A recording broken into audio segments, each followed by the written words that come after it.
For Aunt Agnes, Little and her brood, Dick Jackson and his, Gary and ours.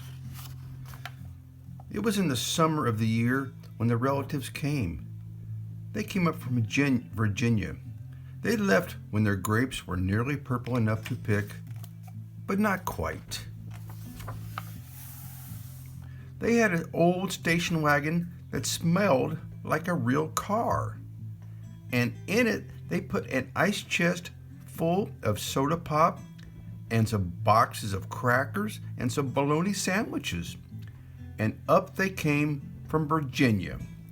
They left at 4 in the morning when it was still dark, even before the birds were awake.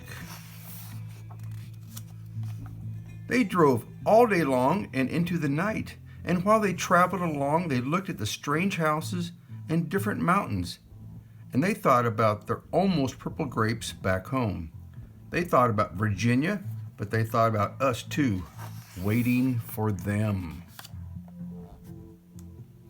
So they drank up all their pop and ate up all their crackers and traveled up all those miles until finally they pulled into our yard. Then it was hugging time.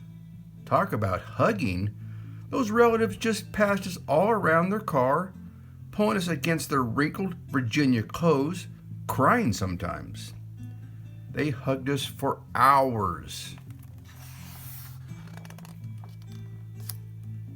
Then it was into the house, and so much laughing and shining faces and hugging in the doorways.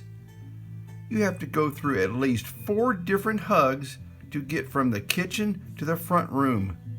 Those relatives. And finally, after a big supper 2 or 3 times around until we all got a turn at the table, there was quiet talk, and we were in 2s and 3s through the house. The relatives weren't particular about beds, which was good since there weren't any extras.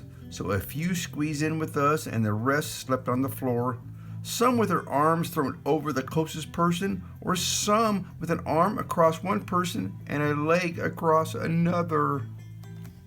It was difficult going to sleep with all that new breathing in the house. The relatives stayed for weeks and weeks. They helped us tend the garden, and they fixed any broken things they could find.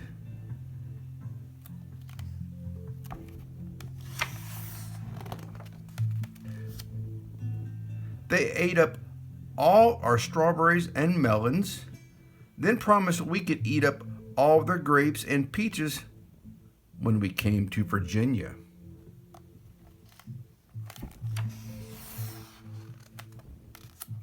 But none of us thought about Virginia much. We were too busy hugging and eating and breathing together. Finally, after a long time, the relatives loaded up their ice chest and headed back to Virginia at 4 in the morning. We stood there in our pajamas and waved them off in the dark. We watched the relatives disappear down the road. Then we crawled back into our beds and felt too big and too quiet. We fell asleep.